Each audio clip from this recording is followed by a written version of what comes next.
창세기 19장 12절에서 26절까지 12절에서 26절까지 우리 한 절씩 돌아가면서 읽겠습니다.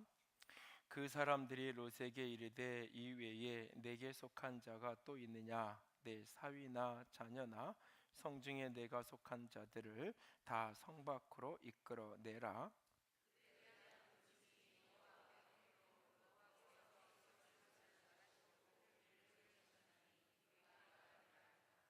롯이 나가서 그 딸들과 결혼할 사위들에게 말하여 이르되 여호와께서 이 성을 멸하실 터이니 너희는 일어나 이곳을 떠나라 하되 그의 사위들은 농담으로 여겼더라.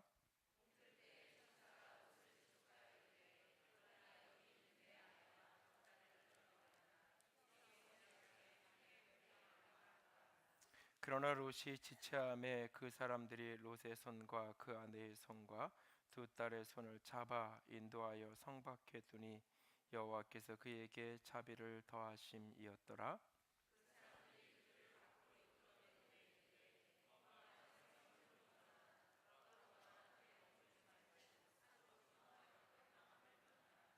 롯이 그들에게 이르되 내 주여 그리 마옵소서.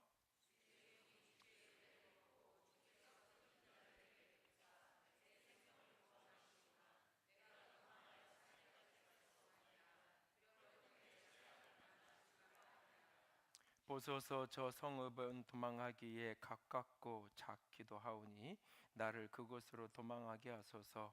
이는 작은 성읍이 아니니까 내 생명이 보존되리이다.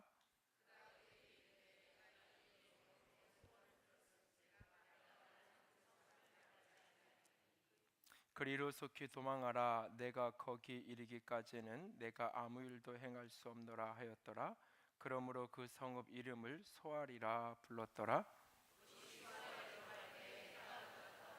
여호와께서 하늘 곧 여호와께로부터 유황과 불과 소돔과 불을 소돔과 고모라에 비같이 내리사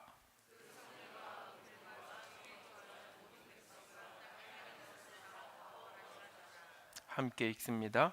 롯의 아내는 뒤를 돌아보았으므로 소금기둥이 되었더라. 아멘. 기도합니다. 영광이 하나님, 이 시간 주의 음성 듣기 원합니다. 주께서 말씀하시고 하늘의 생명으로 하늘의 사랑으로 충만할 수 있도록 가득가득 우리를 붙들어 주시옵소서. 연약한 종을 십자가 뒤에 가려주시고 우리 주님만 드러나시는 귀하고 복된 시간 되도록 주님이 온전히 사용하여 주시옵소서. 우리 주님 예수님만 드러나시기를 간절히 원하며 우리 주님 예수님 이름으로 기도드렸습니다. 아멘.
귀로 배우는 말이라는 제목이 달린 유튜브 영상 잠깐 봤는데요. 우리 4월에 우리가 같이 나누고 생각하는 품성이 경청입니다. 경청의 정의를 다 함께 같이 읽을까요?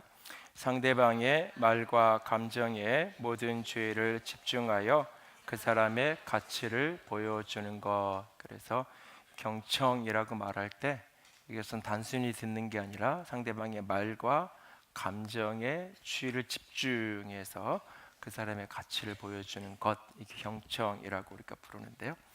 오래된 책이기도 한데 경청이라는 제목의 조신영 쌤의 책이 있는데, 이게 이제 경청에 대한 논리적인 이야기를 스토리텔링 기법으로 이렇게 잘 풀어가서, 당시에는 이제 이런 기법으로 책을 쓰는 게 흔하지 않던 한 10여 년 전에 나온 책이어서 글 쓰는 방법 관련해서도 많은 이렇게 도전을 주었던 책이기도 하는데요.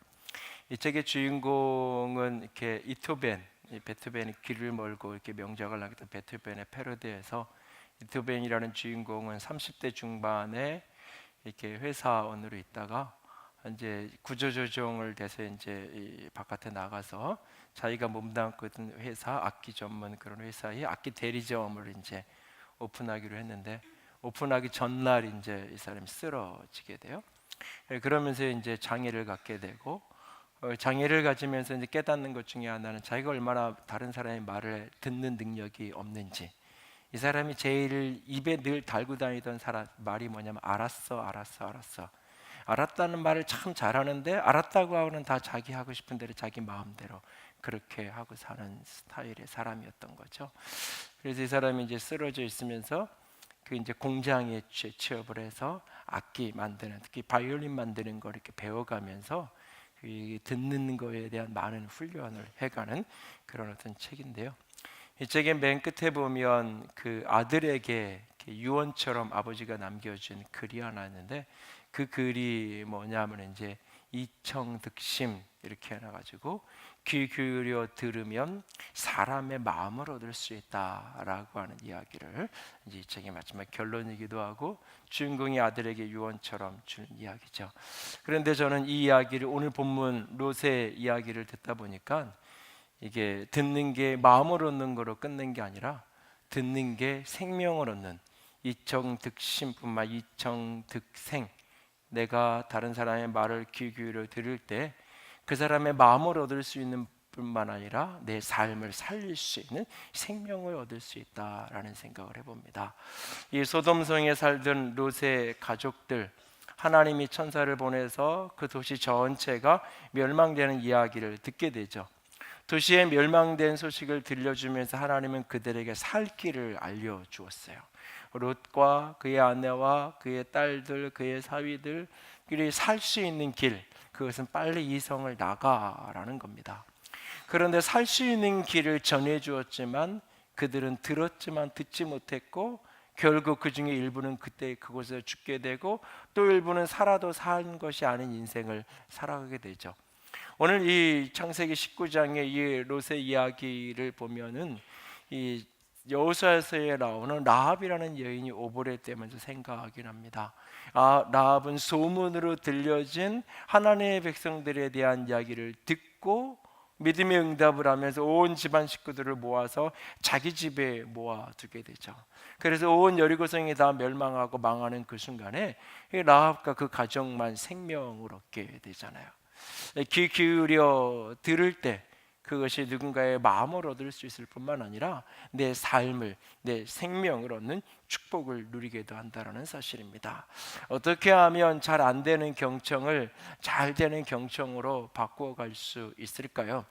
이것은 어떤 기술적인 어떤 테크닉적인 부분들은 뭐 많은 책도 있고 자료도 있고, 그래서 이렇게 훈련하고 연습하시면서 조금 이렇게 키워가셨으면 좋겠고, 근데 가장 더 본질적인 어떤 기능적 기술적인 어떤 부분 이전에 어디서부터 우리가 경청이라는 부분을 시작해 가야 하는지, 오늘 본문의 이야기는 부정적인 이야기죠.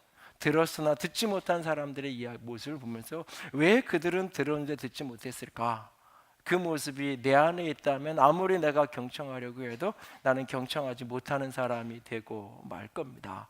어떻게 하면 잘 안 되는 경청을 잘 되는 경청으로 바꿔갈 수 있을까?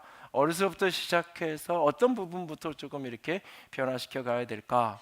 첫 번째는 사람에 대한 태도입니다. 사람을 무시하는 태도에서 사람을 존중하는 태도로 사람에 대한 태도가 바뀌는 것이 경청의 출발입니다. 경청을 이야기할 때 우리는 상대방의 말과 감정의 주의를 집중해서 그 사람의 가치를 보여주는 것이라고 얘기했어요. 그러니까 경청을 기능으로 다루지 않고 방법론으로 다루지 않고 경청을 품성으로 지금 이야기하고 있어요. 49가지 품성을 매달 한 주제씩 같이 나눠가는데 그 품성 가운데 경청은 때로 이거는 품성이기보다는 품성이나 성품, 어떤 사람의 됨됨이 이런 문제이기보다는 이것은 기능, 능력, 그런 능력이 많은 사람, 또 열심히 훈련하고 배우면 자연스럽게 갖출 수 있는 어떤 기능적인 측면으로 쉽게 생각할 수도 있어요. 그러나 그렇지 않아요. 경청을 우리는 품성이라고 이야기하는 것은 이것이 기능으로 훈련되기 이전에 가장 기본적으로 이것은 사람에 대한 태도, 인간에 대한 존중에서부터 누군가의 말에 귀 기울여 듣는 것은 시작되기 때문에 경청, 기울일 경자에 들을 청자를 쓰는 거죠. 그래서 귀 기울여 듣는 것이라고 말하는데 이 경청은 뭐 여러 가지 이렇게 단계가 있고 차원이 있지만 가장 기본적인 경청의 차원은 상대방의 말을 듣는 차원. 누군가 말을 할 때 그 말을 내가 이 육신의 귀로 듣는 히어링이라고 표현하는 거죠. 그러니까 누군가의 말을 내가 이렇게 듣는 그 차원의 경청의 시작. 그 다음에 이제 내가 그 사람을 주목하는 그 내가 히어링과 내가 들었던 그 말 너머에 나에게 말하는 그 사람에게 내가 집중하는, 내가 듣는 내용뿐만 아니라 그 사람에게 집중하는. 그리고 세 번째는 이제 그 말과 들은 말과 그 사람을 연결시키는 거죠. 상대방이 말하는 게 어떤 의미인지를 진심으로 내가 알기 원하는 것, 이해하기 원하는 것. 그러니까 경청하고 동의하는 것은 다른 문제예요. 경청하고 그걸 내가 따라가는 건 다른 문제예요. 얼마든지 의견이 다르고 생각이 달라도 경청할 수 있어요. 오늘날 우리는 이 경청의 문제를 자꾸 동의해야만 경청해야 된다고 생각해요. 그렇지 않아요. 이 기울일 경자, 기울여서 내가 듣는 거죠. 들을 청자를 한자를 들여다보면 이게 이 왕의 귀, 왕의 말을 듣는 귀, 그 다음에 눈이 10개, 이 마음이 하나. 그래서 온 눈을 다 그에게 집중하고 마음이 갈려지지 않고 한 마음으로 듣는 것. 그러니까 귀와 눈과 마음이 하나로 묶여져 있는 거예요.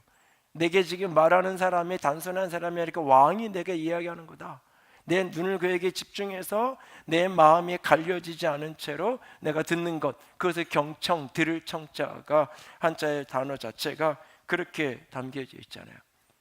여러분들은 얼마나 다른 사람의 이야기를 그렇게 귀 기울여 경청하며 살아가고 계신가요?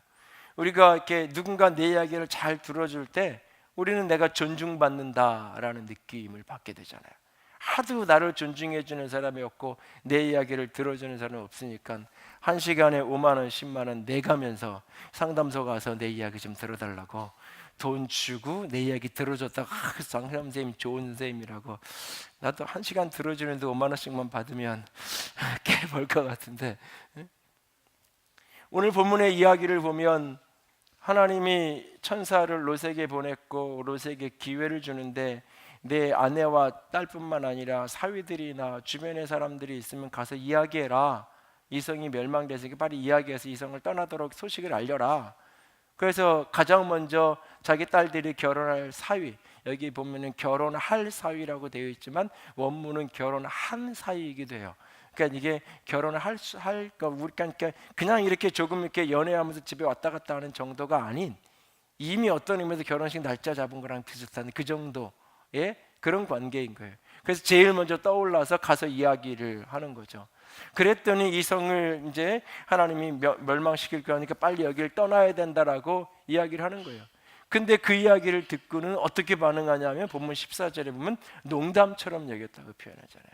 농담으로 여겼다, 이 말은 비웃었다. 들으면서도 저런 이야기를 하나, 이 마음에서부터 이렇게 비웃음으로 그 이야기를 듣고 있는 그 모습, 그걸 농담으로 여겼다라고 번역을 해놨어요. 하찮게 가볍게 여기고 비아냥과 비웃음으로 그 이야기를 듣고 있는 그런 어떤 모습. 그러니까는 어른이 이야기하고 장인이 될 사람이 이야기하는 거잖아요. 그런데 그 이야기를 웃음거리로 비아냥거리로 만들고 있는 이 사람의 모습, 그 내용을 내가 동의할 수 없어도 그 말의 무게감을, 그래도 어른이 저렇게 얘기하면 뭔가 이유가 있겠지라고 제대로 들어야 되는데 그렇지 못하는 거잖아요. 이 사람은 이게 왜 그랬냐면 그 내면 깊은 곳에 어쩌면 이유가 어디서부터 어떻게 출발하는지 다 알 수 없지만 그 출발은 사람을 무시하는 거죠. 멸시하고 존중하지 않으니까 그 말이 들려지지 않는 거예요. 여러분들이 누가 내 말을 들은 척도 안 할 때 가장 우리가 깊이 느끼는 감정 중에 하나가 무시받고 멸시받는 그런 느낌이잖아요. 누가복음 18장에 예수님의 비유 속에 불의한 재판장의 이야기가 나와요. 이 사람은 스스로 자기를 어떻게 소개하냐면 나는 하나님도 두렵지 않고 백성들도 무시하는 그런 사람, 그런 왕이에요. 그런 재판장의 삶의 대표적인 태도가 뭐냐? 사람의 말을 듣지 않는 거예요. 과부라고 해서 연약한 사람이라고 듣지 않는 거예요. 누가복음 18장에 얼마 동안 듣지 않는. 그럼 아무리 얘기해도 일정한 기간 동안 듣지 않는 거예요. 왜? 나는 하나님도 무시하고 사람도 두려워, 사람도 무시하는 사람이니까 말을 안 듣고 있는 거예요. 전도서에 보면 참 슬픈 이야기 하나가 등장해요. 전도서 9장 15절 16절인데요. 같이 읽습니다. 그 성읍 가운데에 가난한 지혜자가 있어서 그의 지혜로 그 성읍을 건진 그것이라. 그러나 그 가난한 자를 기억하는 사람이 없도다. 그러므로 내가 이르기를 지혜가 힘보다 나으나 가난한 자의 지혜가 멸시를 받고 그의 말들을 사람들이 듣지 아니한다 하였노라. 사람들이 그 말을 듣지 않는다고요. 한 도시를, 성읍을 살린 지혜자인데 그 사람이 가난한 사람이기 때문에 그 사람 때문에 이렇게 됐다라고 아무도 기억해 주는 이유가 없는 거예요. 지혜가 힘보다 능력보다 훨씬 더 나은 건데도 불구하고 귀 기울여 들어주는 사람이 없는 거예요. 이유는 그가 가난한 사람이라는 이유 때문에 그의 말을 아무도 소중하게 여기지 않는 거예요. 그러니까 그를 무시하고 멸시하니까 그의 말을 듣지 못하고 그래서 지혜를 얻지 못하는 한 불행한 공동체의 모습을 이 전도서가 그려주고 있어요. 여러분은 내가 누군가의 말을 똑같은 말인데 내가 존중하는 사람의 말은 귀담아 들으면서도 내가 무시하고 하찮게 여기는 사람의 말은 듣지 않는, 사실 내용은 같은 이야기를 지금 나한테 하고 있는 거고 같은 충고를 내게 지금 하고 있는 거에도 불구하고, 물론 이것을 이제 말하는 사람 입장에서는 내가 내 자신을 존중받는 사람으로 만들어야 되는 어떤 그런 책임이 또 있겠지만, 듣는 내 입장에서, 우리 입장에서 이걸 들여다볼 때는 끊임없이 내가 듣는 문제와 사람에 대한 존중의 문제는 같이 맞물려 있다는 사실이에요. 사람을 무시하면 들리지 않고 사람을 존중하면 들리게 돼 있어요. 아무리 어린 아이들에도, 아무리 초라하고 가난한 사람이라도 누군가가 어떤 이야기를 할 때 왕의 이야기를 듣듯이 내가 귀를 그에게 열고 내가 10개의 눈으로 집중하는 것처럼 그를 바라보면서 내 한 마음으로, 내가 흩어지지 않은 마음으로 들으면 거기서 들릴 게 있어요. 배울 게 있어요. 에브라임 링컨이 이렇게 대통령을 출마하고 그랬을 때 여러 번 떨어지고 이렇게 역전의 그런 인생은 많이 알려져 있잖아요. 이 사람이 얼굴이 막 깡 마르고 너무 마르고 이래서 특별히 이제 출마를 하거나 그러면 여성들에게 굉장히 인기가 없는 외모 자체가 이렇게 비호감으로 다가왔다 그러죠. 한참 유세를 하는데 한 어린아이 하나가 내가 가서 좀 이야기를 하고 싶다고, 만나게 꼭 해줄 말이 있다고, 어떻게 해야 돼서 이렇게 만날 수 있는 기회가 된 거예요. 근데 그 아이가 이런 얘기를 했다 그러잖아요. 아저씨, 턱수염을 기르면 훨씬 멋져 보일 것 같아요. 아, 그래, 내가 아저씨가 기를게. 그리고는 턱수염을 길러서 그날 이후로, 그 이후로 그냥 이야기 아이가 하니까 그냥 그래 길를게, 그리고 그냥 무시할 수 있잖아요. 근데 그 어린아이의 이야기를 듣고 그날 이후로 그는 평생 동안 턱시험을 기르는 거 자기의 이미지에 큰 변화를 만들어내고 결국 대통령이 되고 이런 인생을 살아가게 되죠. 한 어린아이의 이야기였지만 그 말 한마디를 귀 기울여 들었던 것이 한 사람의 인생을 때로 전혀 다르게 만들어 놓기도 하는 거예요.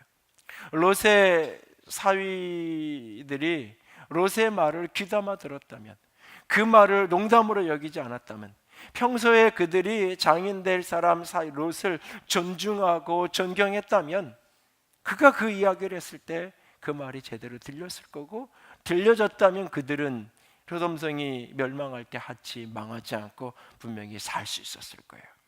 들었다면 그들은 생명을 얻을 수 있었을 거예요. 그러나 농담으로 밀어냈기 때문에 그들은 결국 죽고 말았어요. 왜? 사람에 대한 존중이 없었기 때문에 그렇게 되는 거예요. 안 되는 경청을 잘 되는 경청으로 만들려면 먼저는 사람에 대한 태도부터 점검해 보아야 합니다.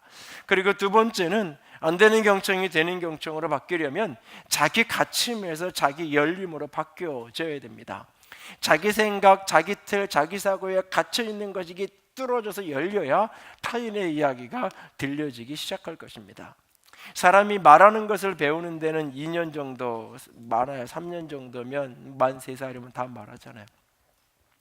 근데 듣는 것을 배우는 것은 70, 80 평생 걸린다라고까지 말하죠. 이 대부분의 가정 문제가 부부간의 소통이 안 되는 게 중요한 원인이라고 얘기하는데, 한 심리학자가 이런 문제를 이렇게 진단하면서 남자들이 하루에 1만 5천 개의 말을 하고 여자들이 대략 한 3만 단어의 말을 한다, 뭐 이런 이야기를 이제 했다 그래요. 어느 날 부인이 그런 이야기를 한 강의에서 듣고는 집에 가서 남편한테 그 이야기를 전하는 거예요. 여자들이 하루에 3만 단어 정도 얘기하고 남자들이 15,000단어 정도 얘기한다고. 도대체 왜 그런지 당신은 아냐고. 그랬더니 남편이 묵묵부답 뭐 아무 말 못하죠. 그랬더니 이야기하는 거예요. 남편들이 꼭 부인들이 한 말 또 하게, 2번 하게 만들어가지고, 똑같은 말을 꼭 2번 하게 만들어가지고, 그래서 말을 많이 하는 거라고 그랬다 그래요. 그랬더니 그 얘기를 듣고 나서 남편이 하는 말, 당신 지금 뭐라고 했어? 한 말 또 하게 만드는 거죠. 한 말 또 하게 뭐 하고 있어? 남의 말이 들리지 않는 거예요. 그 들리지 않는 이유 중에 하나는 사람을 무시하는, 존중하지 않는 것 때문에 그렇기도 하고, 또 다른 들리지 않는 중요한 이유 중에 하나는 뭐냐면 내 생각이 많은 거예요. 이렇게 가득 차 있는 거예요, 사실. 그래서 사실은 이렇게 남자분들이 직장 생활 이렇게 하다가 막 퇴근해서 이렇게 들어오면 여전히 이렇게 밖에서 있었던 일이 꽉 차 있어요. 그래서 거기다 대고 이야기가 안 들려요. 사실은 본인들도 노력을 해야 되지만 일정한 시간 좀 이렇게 텀을 줘야 돼요. 아직 지금 저 바깥에 생각이 꽉 차 있는데 거기다 대고 아무리, 물론 이제 집에서 기다린 사람은 이제 얘기 막 시작하지만 하나도 안 들려요. 아무리 쏟아내야. 그게 좀 이렇게 가라앉을 때, 그래서 이렇게 여백이 생겨야 그 다음에 이게 사실은 들려지게 돼 있는 거예요. 그래서 말하는 사람도 약간의 배려가 필요하긴 할 거예요, 사실은. 근데 어쨌든 자기 생각이 가득 이렇게 쌓여 있으면 안 들려요. 롯을 이렇게 그렇게 나가라 그랬어요. 사위가 안 들어요. 그러면 그 다음 자기들이라도 챙겨서 빨리 나가야 되잖아요. 그러니까 롯이 안 나가요. 그 동이 틀 시간이 다 되어 와요. 그러니까는 이 두 천사가 막 재촉해요. 빨리 나가라고. 근데 너희들까지 다 여기서 멸망할까 봐 걱정된다고 빨리 나가라고. 근데도 안 나가요.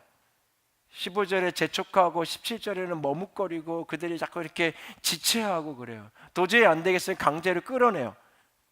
롯의 손, 롯의 아내 손, 두 딸의 손을 잡고 천사들이 성 바깥으로 끄집어내요. 그렇게까지 했던 이유가 뭐냐? 본문 16절 하반절에 보면 여호와께서 그에게 자비하심을 더하셨다. 지난주에 이야기 드렸어요. 아브라함을 기억하셔서 하나님이 롯의 가정에게 은혜를 주셔서 살 길을 열어주신 거예요. 그렇게 해서 성 바깥까지 이렇게 쫓겨났어요. 그러고는 천사가 얘기해요. 빨리 가라고. 너희들이 빨리 도망가서 너희의 생명을 보존하라고. 뒤돌아보지 말고 들에 머물러 있지 말고 저 산으로 가라고 얘기해요. 이 정도 상황이 되면 빨리 가면 되잖아요. 산으로 빨리 가면 되잖아요. 근데 안 가요. 그렇게 하지 말라는 거예요. 그렇게 하지 말라고. 저 산이 너무 멀다고, 저기까지 가다가 죽겠다고. 그러면서 옆에 지금 가까운데 성읍이 하나 있고 여기 도시 하나 있지 않냐고, 가까운데 여기 마을 있지 않냐고. 작은 마을이니까, 작은 성이니까 여기는 좀 멸망을 시키지 않고 좀 살려둬도 괜찮지 않냐고. 가깝고 작으니까 이쪽으로 좀 가게 해달라고. 소활성인데 그쪽으로 가게 해달라고. 너무 답답하니까 천사, 그러면 글로라도 빨리 도망가라고. 너희들이 빨리 가야 이 소돔성을 심판할 수 있다고 등떠미를 가라 허락하는 거예요. 왜 롯은 이렇게까지 지체하고 머뭇거리고, 그 산으로 가라 그러면 가면 될 것을 왜 저까지 가면 죽는다고, 너무 두렵다고, 그 산으로 가려는 게 뭐가 두려울지, 그러면서 여기 가까운데 여기 성이 있으니까 이쪽으로 가게 해달라 그래요.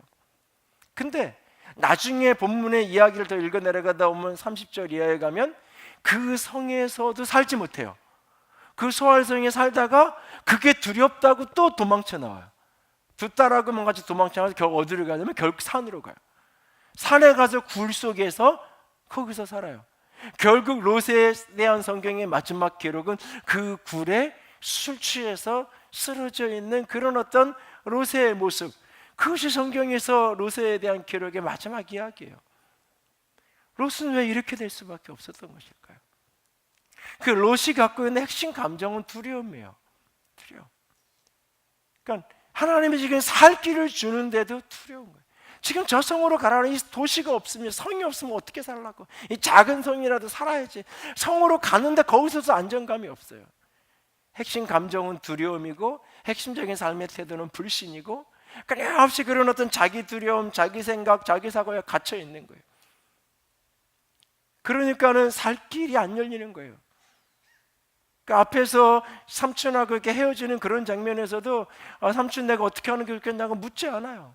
그러니까 자기 생각, 자기 논리대로만, 특별히 자기 눈에 보기에 좋은 대로만 끊임없이 가는 거예요. 안 들려요.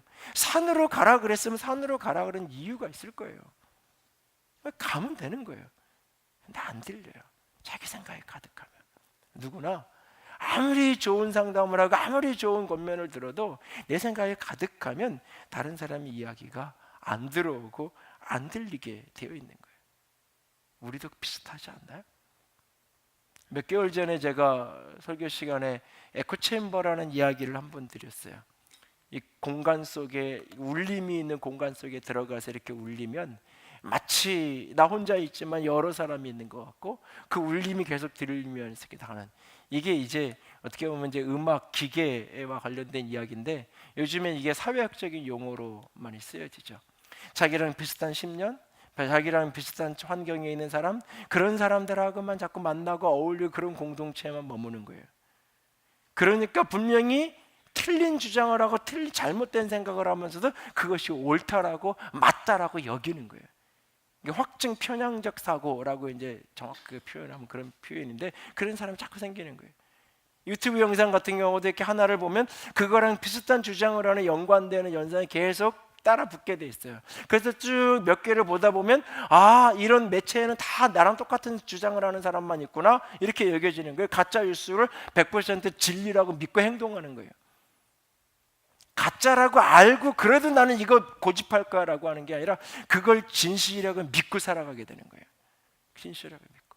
그러니까 내가 늘 그런 사람들하고만 만나고 그렇게만 어울리면 분명히 거짓이고 분명히 망하는 길을 가면서도 옳다고 하게 돼 있는 거예요. 그래서 잠언은 이런 말씀을 하는 거예요. 스스로 지혜롭게 여기는 자를 보느냐, 그보다는 차라리 미련한 자가 오히려 희망이 있다라고 얘기하는 거예요. 미련한 자라고 번역했는데 새 번역에는 바보라고 돼 있어요. 바보가 스스로 똑똑한 척하는 헛똑똑이보다 훨씬 더 바보가 더 희망이 있다는 거예요. 가르쳐볼 의미가 있다. 오히려 차라리 희망이 있다.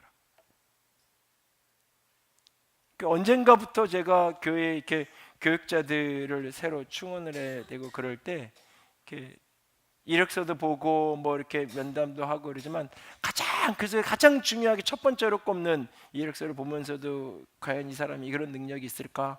자기소개서를 읽으면서도 계속 질문하는 것 중에 핵심이 뭐냐면 열린 사고를 갖고 있는지, 들을 귀가 열려 있는지, 들을 귀가 열려 있는지. 목사라는 타이틀이 딱 붙고 나면 그 다음부터 사실은 말을 듣는 게 굉장히 어려워져요. 그 직분 그 하나가 다른 사람의 말을 듣는 게 굉장히 힘들게 만들어요. 자기를. 왜? 내가 옳다라는 확신이 자꾸 생기거든요. 그 한 시간을 잠깐 면담하는데도 교회에 어떤 부서가 있어서 이렇게 면담을 해서 이렇게 오면 이렇게 몇 가지 물어보면 묻는 거에 따른 대답을 하면 되잖아요. 근데 자기가 생각하는 목회는 이거고 나름 목회를 이렇게 할 거고 쫙 이야기를 해요. 그럼 가서 그냥 개척을 하든지. 그러니까 자기가 생각하는 게 꽉 차 있어요. 그렇게 몇 가지 이야기를 이렇게 던져보면 내가 하는 말은 하나도 못 알아들어요. 그 단어, 그 개념 전혀. 그러면서 꽉 자기 생각이 차 있는 여러 사람을, 그런 사람을 만나게 돼요. 가면 갈수록. 여러분, 이렇게 음악을 하는 사람 자기 몸이 악기잖아요. 성악을 하는 사람, 이 몸을 쓸 줄 알아요. 몸이 결국 울림통이라 이 몸을 쓸 줄 알아야 제대로 결국 소리가 나는 거예요. 들으려면 내 속이 비워져 있어야 돼요. 내 안에 울림통을 갖듯이 뭔가 이렇게 가지고 있어야 돼. 빈 공간이. 그래서 이렇게 소리가 들어올 수 있어야 돼요. 근데 소리가 들어오지 못하고 내가 꽉 차 있으면 소리가 안 들어오는 거예요. 아무리 듣는 것처럼 보이는데 안 들리는 거예요. 안 들려요. 누군가 이야기를 듣고 싶으면, 경청의 사람이 되고 싶으면 내 속에 있는 걸 자꾸 이렇게 비워 가야 돼요. 조이 도슨의 하나님의 음성을 듣는 삶에 보면 이게 하나님의 음성을 듣지 못하게 하는 가장 큰 두 가지 문제 중에 하나가 속이는 영에 대한 문제, 또 하나는 추측의 문제에 대한 얘기를 해요. 근데 이 추측의 문제는, 이거는 하나님의 음성뿐만 아니라 서로의 경청의 문제에 있어서도 굉장히 중요한 포인트. 이 두 포인트는 속이는 영의, 거짓 영의 역사, 추측의 문제. 그 조이 도슨은 시편 19편 13절을 이렇게 번역을 하는데, 주의 종에게 고의로 죄를 짓지 말게 하시고, 이 고의로 죄를 짓는 이 히브리어 원문은 때론 뻔뻔한, 추측하는, 이런 번역이 가능한 단어예요. 그러니까 하나님께 시인이 기도하면서 나로 하여금 추측하는 죄를 짓지 말게 해달라고 기도하고 있어요. 그러니까 경청이 안 되는 이유 중에 하나가 뭐냐면, 딱 앞에 딱 한마디 딱 하면 저 사람이 뭔 얘기할지 나는 다 안다라고 생각하죠. 아이들이 한마디 딱 하면 네가 뭔 얘기할지 또 뭐 달라는 거지, 그냥 그 다음 이야기를 할 수 있는 시간을 안 주고 딱 단정을 지어버리죠. 누가 나한테 좀 만나자고 연락을 하면 또 이런 얘기 하려고 그러네. 그냥 만나보지도 않은 채로 그 사람이 무슨 얘기할지 이미 나는 다 안다는 거예요. 그리고 딱 앉아 있으니까 뭐 어떤 얘기를 해도 이게 안 들리는 거예요. 역시 맞아, 이런 식으로 오히려 내 주장을 확증시킬 뿐이에요. 그러니까 자기 추측, 자기 논리, 자기 생각으로만 사람들을 재단하고 판단하려는, 이게 자꾸 나이를 먹으면 먹을수록, 직분을 가지면 갈수록 교회 안에서 사회적으로는 소위 전문가가 되면 될수록 자꾸 그렇게 여기는 거예요. 그러니까 자기 스펙트럼으로 모든 걸 다 판단하게 되고, 이미 너무 빨리 재단하고 단정 짓고 추측하고, 그러니까는 경청이 안 되는 거예요. 안 돼요. 우리도 혹시 그런 모습 아닌가요? 아니면 더 나아가서 이렇게 자기 열림이 안 되는 이유 중에 하나는 너무 바쁘죠. 너무 바쁘고 몸도 힘들고 뭐 이러면 잘 안 들려요. 예수님이 롯의 때에 대한 이야기를 하면서 롯의 때와 같다라고 마지막 때를 이야기하면서 뭐라고 얘기하냐면, 사람들이 먹고 마시고 사고 팔고 심고 집 짓고, 롯이 소돔을 나가던 날에 하늘로부터 불과 유황이 비오듯 하는데 그들이 멸망을 하게 됐다라고 얘기해요. 여러분, 먹고 마시고 사고 팔고 심고 집 짓는 게 죄예요? 잘못 아니잖아요. 그런데 문제는 거기에 온 정신이 빠져서 하늘에서 유황불이 쏟아질 날이 될 때까지 까맣게 모르고 있는 거죠. 그만큼 이렇게 이 진노가 앞에 와도 깨닫지 못하는 거예요. 깨닫지 못하는.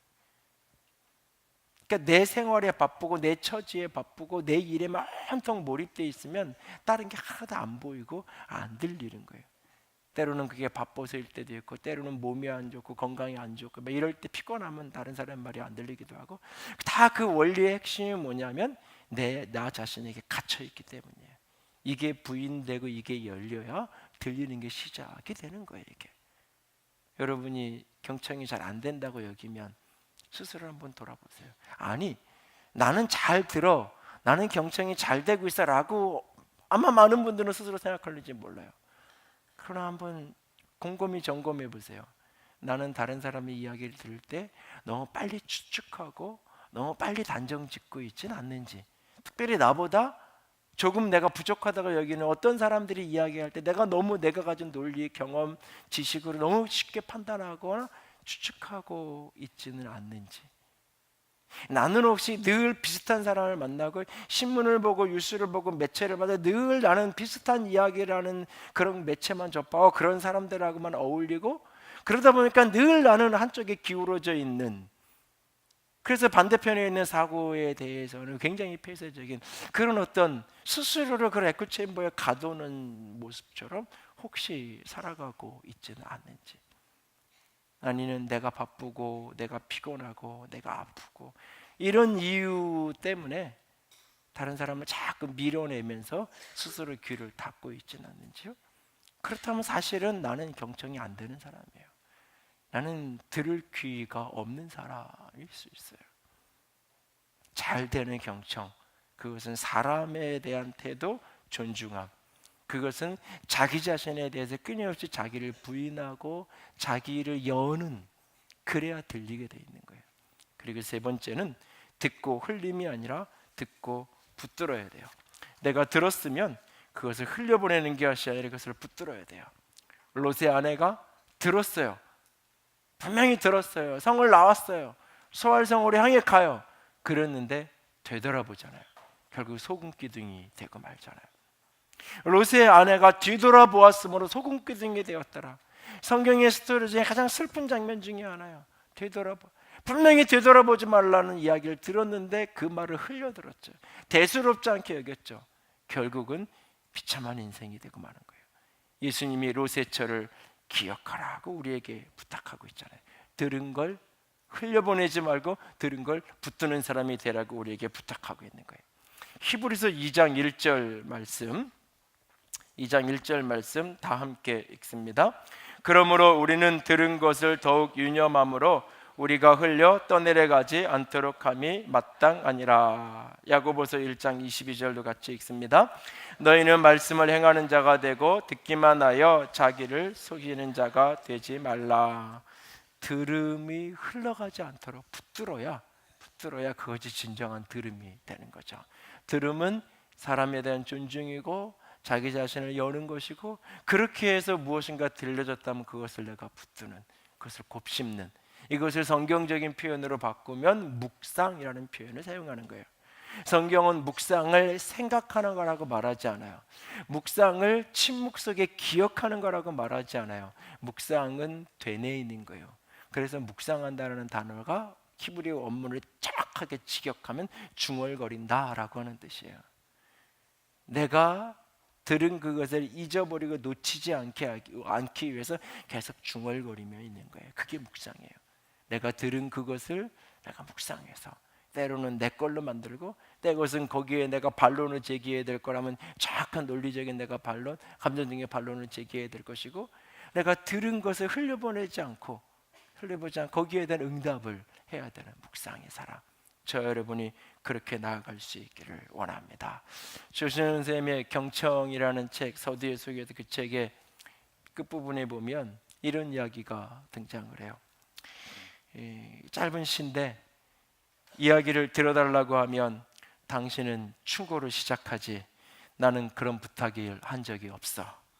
이야기를 들어달라고 하면 그런 식으로 생각하면 안 된다고 당신은 말하지, 당신은 내 마음을 짚는 게지. 이야기를 들어달라고 하면 나 대신 문제를 해결해 주려고 하지, 내가 원하는 것은 그런 것이 아니야. 함께 읽습니다. 들어주세요. 내가 원하는 것은 이것뿐. 아무 말 하지 않아도 돼. 아무것도 해주지 않아도 좋아. 그저 내 얘기만 들어주면 돼. 혹시 누군가 떠오르는 사람 없나요? 여러분 가족 중에 누군가가 혹시 여러분에게 이렇게 말하고 있지 않는지, 내가 당신에게 지금 충고해달라고 이야기하는 게 아니라 그냥 들어달라고 얘기하는 건데, 당신에게 지금 내 대신 뭔가 해결을 해달라고 이야기하는 게 아니라 들어달라고 하는 건데, 잘 들어만 줬으면 좋겠는데, 혹시 여러분의 자녀나 여러분의 가족이나 교우 중에 누가 이렇게 말하고 있지는 않을지요? 생텍쥐베리의 어린 왕자에 보면 이런 대화가 오갑니다. 세상에서 가장 어려운 일이 뭔지 아니? 글쎄요, 돈 버는 일, 밥 먹는 일, 세상에서 가장 어려운 일은 사람이 사람의 마음을 얻는 일이 가장 어려운 일이란다. 근데 그 가장 어려운 일, 사람이 사람의 마음을 얻는 일, 어디서부터 시작되느냐? 그 사람의 말을 들어주는 것으로 시작이 돼요. 그리고 들어준 그것은 마음을 얻는 걸로만 끝나지 않고 때로는 생명을 살려요. 내 생명을 살리기도 하고 그의 생명을 살리기도 하는, 많은 자살로 가는 사람들을 보면 마지막 사인을 여기저기 줘요. 자신의 이야기를 들어달라고 많은 사람에게. 아무도 들어주지 않아요. 누군가 들어준 사람이 있는 사람은 자살이 아니라 살자로 선택하고 생명을 얻게 되죠. 누군가의 말을 들어주는 것은 마음을 얻는 일이고 그것은 생명을 살리는 일입니다. 오늘 본문 속에 등장하는 롯과 롯의 사위들, 롯의 딸들, 롯의 아내, 그들은 다 들었어요. 청각이 있게 다 들었어요. 근데 그들은 다 듣지 못했어요. 왜? 사람을 무시했기 때문에. 왜? 자기 생각이 너무 커서. 왜? 듣기는 들었는데 다 흘려버려서. 그래서 결국 비참하게 죽어갈 수밖에 없었던 거예요. 오늘 우리는 어떤 길을 걸어가고 있나요? 누구나 다의 귀가 열려 있는데 온전히 듣는 귀를 가진 저 여러분이 될 수 있기를 주님의 이름으로 부탁을 드립니다. 함께 찬양합시다. 주의 임재 앞에 잠잠해 주 여기 계시네. 주님이 여기 계신데도 불구하고 때로 우리가 듣지 못하는 모습으로 살아가고 있지 않은지, 아니 내 지체가, 내 형제가, 내 가족이 오늘 내게도 끊임없이 말하는데 듣지 못하는 것은 내가 잠잠히 귀 기울이지 않기 때문 아닌지 자신을 돌아보면서 함께 찬양하며 나아갑니다. 주의 임재 앞에 잠잠해 주 여기 계시네.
우리 함께 기도하며 나아가기 원합니다. 혹시 주님이 우리 옆에 계신데, 그래서 오늘도 말씀하시는데 내가 그것을 흘려듣고 있지 않는지요? 그 롯에게 그렇게 초라한 나그네의 모습으로 찾아오셨던 우리 주님, 그 말을 들었더라면, 제대로 들었더라면 그들은 달랐을 텐데 듣지 못했기에 그럴 수밖에 비참해질 수밖에 없었습니다. 하나님, 듣는 귀가 열려지게 하여 주시옵소서. 나는 잘 듣지 못하는 사람입니다. 주님, 내 귀를 열어 주시옵소서. 에바다 하시며 그 듣지 못하는 자의 귀를 열어주셨던 것처럼 주여, 내 귀를 열어 주시옵소서. 나의 귀를 열어 주시옵소서. 같이 기도합니다. 사랑의 하나님, 영광의 하나님, 주님, 주님, 주님, 주님, 주님, 아버지 앞에 서서 나아가기를 원합니다.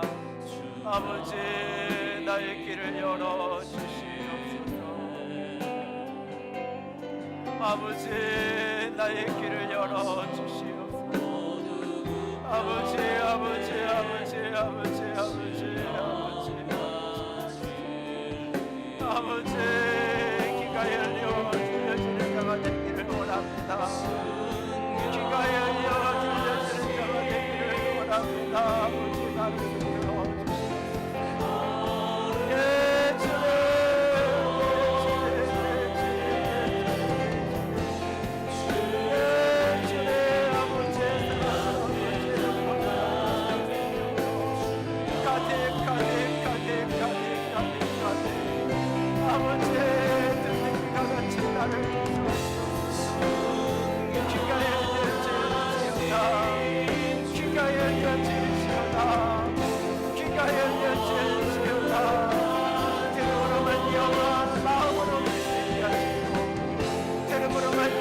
생명을 얻을 수 있도록, 들음으로 생명을 얻을 수 있도록, 들음으로 생명을 얻을 수 있도록 도와주시옵소서.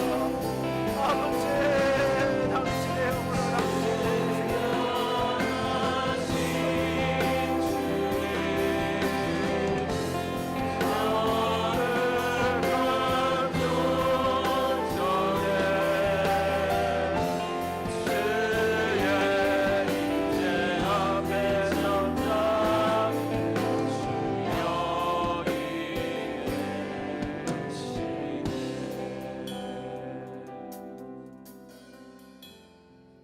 주님, 듣는 것이 복이 있다 하셨습니다. 듣기는 들어도 듣지 못하는 것이 가장 큰 불행이라고 했습니다. 아버지, 롯과 롯의 아내, 그리고 롯의 딸들과 롯의 사위들을 봅니다. 그들이 제대로 들을 귀를 가졌었더라면, 농담으로 여기지 않고 지체하지 않고 자기 고집을 꺾었다면, 말씀대로 뒤돌아보지 않았다면, 말씀을 흘려버리지 않았다면 얼마나 좋았을까요? 그들의 인생은 전혀 달랐을 것입니다. 주님, 우리의 귀를 열어 주시옵소서. 우리의 가정과 우리의 교회 속에서 우리의 귀가 열려지기를 간절히 원합니다. 주님, 도와 주시옵소서. 주의 이름으로 축복합니다. 주님, 찬양합니다. 우리 주님 예수님 이름으로 기도드렸습니다. 아멘. 이제는 우리 주 예수 그리스도의 은혜와 하나님 아버지의 놀라우신 사랑하심과 성령 하나님의 교통하시며 기름 부으시는 그 은혜가 오늘도 귀 기울여 듣는 자가 되기를 소원하는 모든 이들을 위해 이제부터 영원토록 함께 있을지어다. 아멘.